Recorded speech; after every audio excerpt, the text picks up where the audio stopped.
In this video, I'm going to talk about teaching the dog how to do the place command. The place command is very, very valuable. It's one of the best commands you can teach a dog.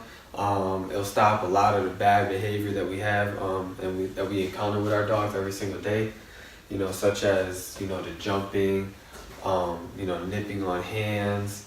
With a place command, we can have people come over, enjoy company, eat dinner while our dog is just sitting in a place or laying down in the place command. So what I'm going to use now, I have Hammer here and I have a cot, and that's what we're going to use. We've been working on this a little bit. He's familiar with it. He has a good understanding of it.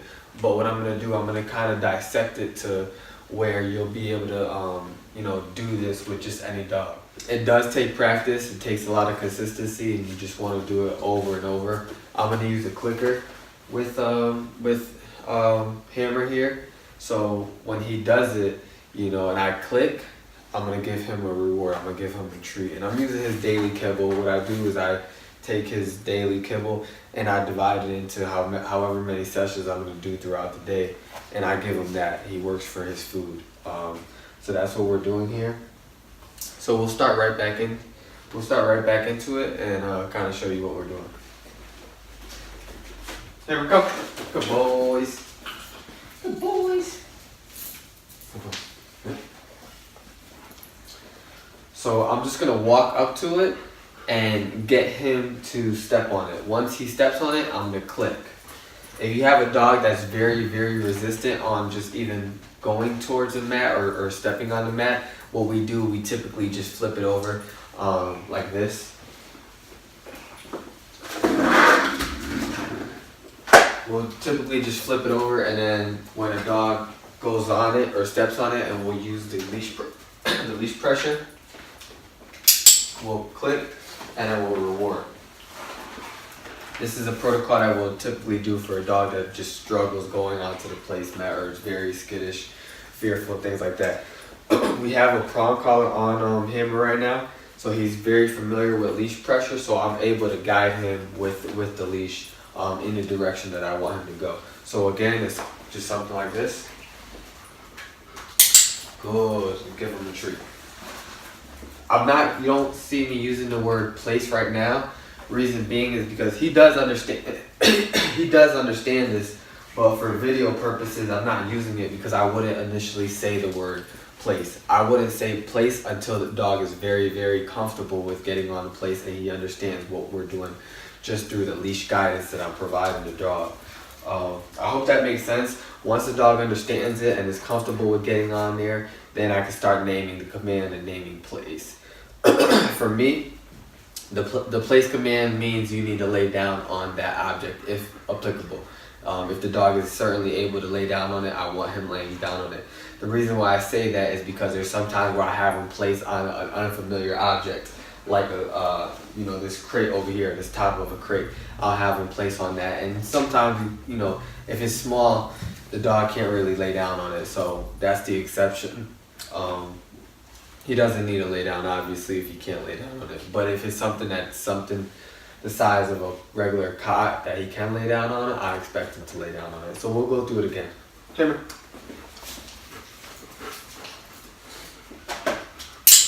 Good. So again, he knows it, but I'm just kind of going through the initial stages. So I'll do this over and over until the dog is familiar, and click when he approaches and gets on it. And when they're okay with that, you know, I'll flip it over and click when the dog goes directly on it. Good boys, good boys. So I'm gonna try to fast forward through this. So good. And I reward.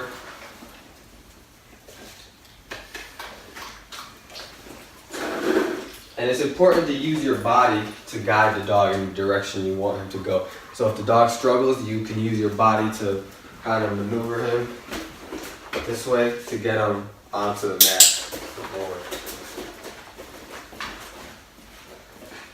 So now I'm gonna start getting the dog to down on the placemat.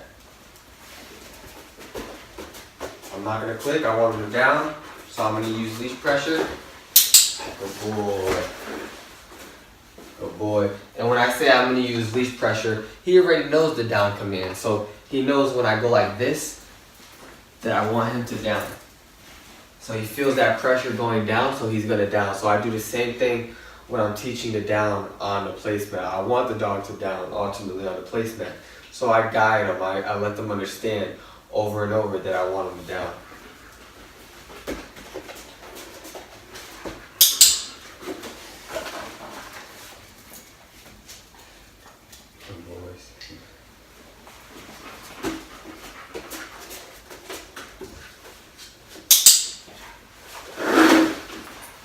So once you have a really good understanding that the dog knows what you're asking of him, or knows that he understands the place command, then I can start pairing the word, the command place, with it. I just clicked there because he went on it on his own and he laid down. That's exactly what we want. So now I get into the actual command. Place.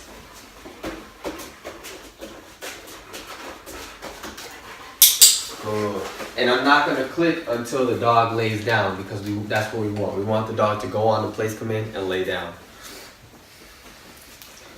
Place.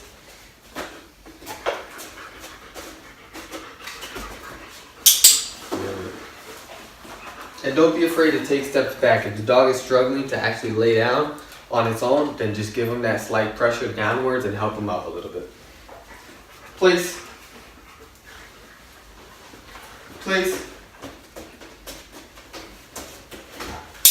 Good. So you see that time I kind of used my body. That's what's called spatial pressure. I manipulated my body on the other side of the mat to kind of draw the dog near me and help him to get on the place mat. Hammer. Place.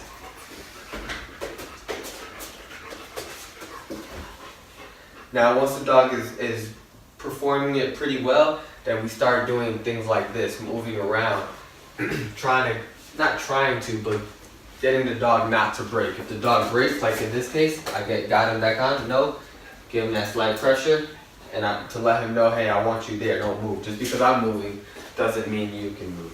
It doesn't happen, immediately, but you have to work to it. And then I also start kind of pulling him, because he understands leash pressure, he does, which means when he feels that tension, he's supposed to come. But now he's in a place command. So we have to let him know, just because you feel that tension doesn't mean that you can break. When I tell you you can break, he can break. In this case, I'll use the clicker to reward. He doesn't break. When I give him that tension, good boy. He knows he's allowed to break because he's able to come get the reward.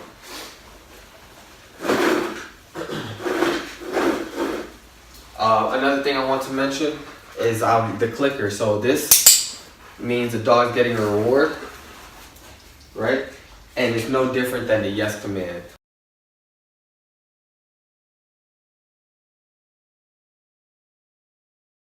I also use the yes command. When I'm initially teaching a dog all the sit down, the come, the recall, all that stuff, here, I use the clicker. It's a little bit more distinct, and the dog catches it on easier than a verbal yes. Once a dog is very familiar with the clicker and understands it, then I'll just start saying yes. And telling the dog that the yes command pretty much, or the yes word means the same thing. Yes! Good boy. As a treat. And the reason why we do that is just so we can get a smoother transition for the owners.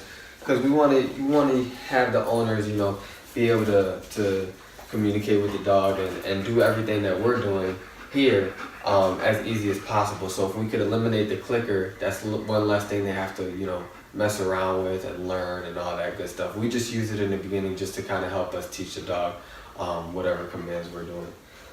So we'll do it one more time to show you guys. Hammer. Place.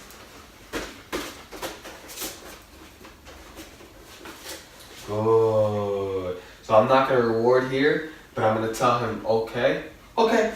Which means that you're free to do whatever you want. Go be a dog. And then I'm going to put him in a place command on that crate.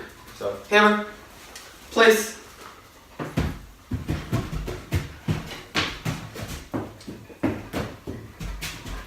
Good. Good job. Good job, buddy. And then at the end, I usually give like a jackpot award, just something that, you know, he did really, really well, and I just want to reward him a lot. So, good job, buddy. So that's the place command. I hope you guys understand it. If you have any questions, feel free to let me know.